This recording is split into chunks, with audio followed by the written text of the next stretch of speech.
बboysआ arrest जाबाय। बboysआ Jammu and काश्मीराव थांनानै बै जायगानि मानसिफोरखौ बायदिसिना कुइसन सोंदोंमोन आरो बे कुइसन सोंनायाव जायफोर रिप्लाइखौ मोनदोंमोन बेखौ नोंथांमोना खोनाबाय आरो बेनि थाखायनो सोरबा बिनि सायाव एफआइआर होदोंमोन जाहैबाय आरो बे एफआइआर होनायनि थाखाय बेखौ एरेस्ट खालामबाय। बेबायदि मिडियायाव आंथ' नुवाखै बेबायदि मानसिफोरखौ बुंनाय नुदों, नाथाय बिथाङा एरेस्ट जायाखै। बे एरेस्ट जानाय बाथ्राया फेक होननानै बुंदों।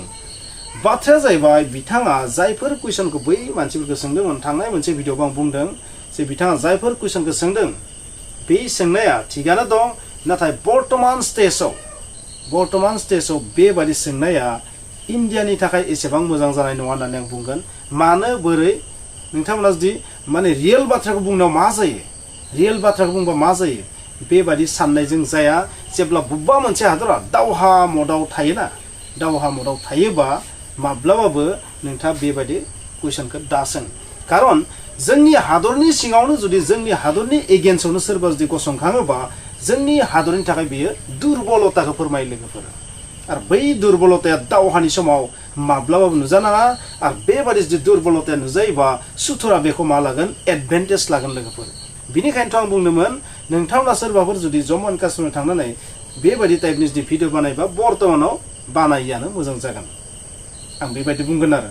मानोना बै थासारिया इन्डियानि थाखाय मोजां थासारि नङा।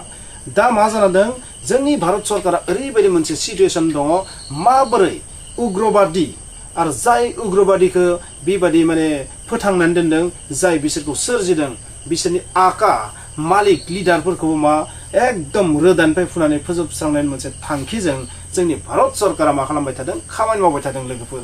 CCS, CCEA, CCPA आरो केबिनेट कमिटिनि मिटिं, बिनि अनगायैबो NSA Ajit Doval, CDS chief of defence staff, army chief, navy chief, air force chief आरो फरेन सार्भिसनि एक्सपार्ट आरो र'नि एजेन्ट, र'नि चिफ, बै गासैबो लोगो नांनानै डिफेन्स मिनिस्टार, प्राइम मिनिस्टार लोगो नांनानै माबायदि प्लेन पलिसि बानायबाय थादों बेखौ नोंथांमोना नुदों। माबायदि इन्डिया बिसोरखौ खनसेनो फोजोबस्रांनायनि थांखिजों खामानि मावबाय थादों, माबायदि पाकिस्ताननिफ्राय बेखौ फोजोबस्रांनो हागोन। आरो बेबायदि बिथिङाव जोंनि इन्डियानि गेजेरावनो जुदि बेबादि जुदि माखासे जाय बाथ्राया नुजानाङा बे बाथ्राया नुजायोबा बेथ' थारैनो मरेल डाउन जानायनि बाथ्रा नङा होमबा लोगोफोर। बिनिखायनो बर्तमानाव जों मिथियोबाबो जों सिरि थानांगोन। नोंथांमोना जाय हादराव थायो, जाय ओनसोलाव थायो, बेहाय मोजांबो थागोन, लोगोबो थागोन, सुथुरबो थागोन, गासैबो थाखागोन। बे कमन सेन्स बे मोनसे। जम्मु एन्ड काश्मीरा भारतनि बाहागो नंखायामोन लोगोफोर। आरो जम्मु एन्ड काश्मीराव 370 नामनि मोनसे धारा दङमोन ना, बै 370 धाराया बै जायगानि सुबुंफोरनि ब्रेनावथ' हाबनानै दंखायोना। 1947आव जेब्ला पाकिस्ताना मुजाहिद्दिननि महराव जेब्ला एटाक खालामदोंमोन, बै समाव बै समनि राजा हरि सिंहआ इन्डियाआव फैनानै जोंनि बै समनि आयरन मेन बिथांजों माखासे सावरायनो गोनां जादोंमोन, जवाहरलाल नेहरूजों सावरायनो गोनां जादोंमोन। आरो बेवहायनो जोंनि आयरन मेन बिथाङा, जायखौ जोङो सरदार बल्लभ भाई पाटेल होनना बुङो ना, बिथाङा मा खालामदोंमोन जे नोङो इन्डियाआव जइन जानांगोन। आरो बै समनिफ्रायनो मा जादोंमोन, इन्डियानि बाहागो जम्मु एन्ड काश्मीरा। नाथाय बै समाव पाकिस्ताना बिनि खावसे सेखाबायमोन। नाथाय जेब्ला बिखौ इन्डियान आर्मिया थांनानै है लाङो, नाथाय ससे सहायनावनो जोंनि बै समनि गिबि प्राइम मिनिस्टार बिथाङा बेखौ इउनाइटेड नेशन्स अर्गेनाइजेसनाव लानानै थांदोंमोन, जायनि थाखाय बेहाय माखासे गोरोबथा सुक्ति जादोंमोन। नाथाय बै सुक्तियाव जाबायदि लिरनाय दंमोन बैबादि पाकिस्ताना दिनैसिम खामानि मावाखै। बेबायदि बिनि उनावथ' आक्साइ चीनखौबो चीन हादरा सेनानै लाबाय नङा होमबा, बहुत बोसोरनि उनाव। बेखौबो नोंथांमोना मिथिबाय। नोंथांमोना बे बाथ्रा गोसोआव लाखि। बिनि उनाव आरोबाव बै समाव फैयै कंग्रेस सरकारा मोनसे गोरोन्थि मावलायबाय, मा 370।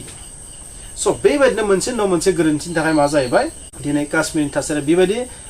काश्मीरा इन्डियानि सिङावबाबो बिसोरनाव मा आलादा मोनसे संबिजिर दङमोन। देट मिन्स मोनसे हादरनि सिङावनो मोनसे उदां हादर बायदि बिथांमोननियाव स्टेटास दङमोन। आरो बेनि जि जिन DNA बेयो एसेबां थाबनो बहा खारनो लोगोफोर, बेथ' थाखागोन ना। नाथाय बे बाथ्राखौ नोंथाङा जुदि गासैबो समावनो जुदि मिथिजोबोबा बेथ' जोंनि इन्डियानि थाखाय दुर्बलताखौ फोरमायनो जागोन। बेनिखायनो खायसे बुस्थुखौ जोङो हादरनि सार्थआव बुङियानो मोजां आरो बेबायदि आरो। जायखिजाया बिथाङा एरेस्ट जायाखै, बे जोबोर मोजां बाथ्रा। बर'नि सासे मुंदांखा इउटिउबार। बाथ्राया बेनोमोन, एरेस्ट जानायनि जेबो बिथाङा दायखौनो मावाखै, मानो एरेस्ट जानो नङा होमबा।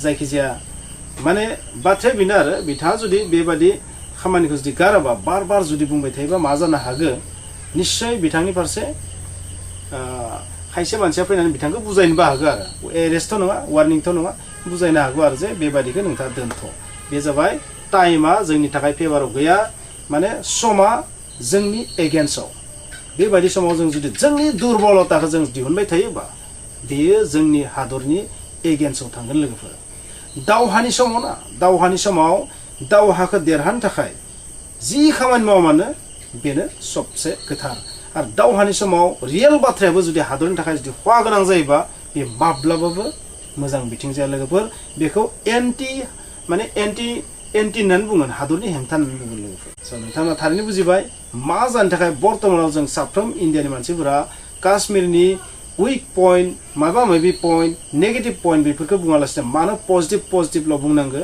बे जाबाय सासे मानसिनि दायित्व आरो बे समाव जों साफ्रोम मानसियाबो जोंनि पजिटिभ पइन्टखौल' बुंनाया दरकार बर्तमान जेन जोंनि हादरनि मानसिफोरा मटिभेटेड जानानै थायो गोसोआ स्ट्रं जानानै थायो जोंनि आर्मिफोरनि गोसोआ स्ट्रं जानानै थायो लोगोफोर जुदि बेबादि नेगेटिभ पइन्टआ ओंखारबाय थायोबा जम्मु एन्ड काश्मीराव थानाय 8 लाख 9 लाख आर्मिया जुदि बैफोरबायदि जुदि भिडिअखौ नुबाय थायोबा बिसोरनि गोसोनि मरेला मा जागोन जाय जायगायाव जों दावहा नांदों जोंनि जिउखौ दान होदों बै जायगानि मानसिफोरानो जोंजों सापर्ट गैया अब्ला गोसोआ मा जागोन नोंथाङा थारैनो बुजिबाय लोगोफोर आं मा बुंनो नागिरदों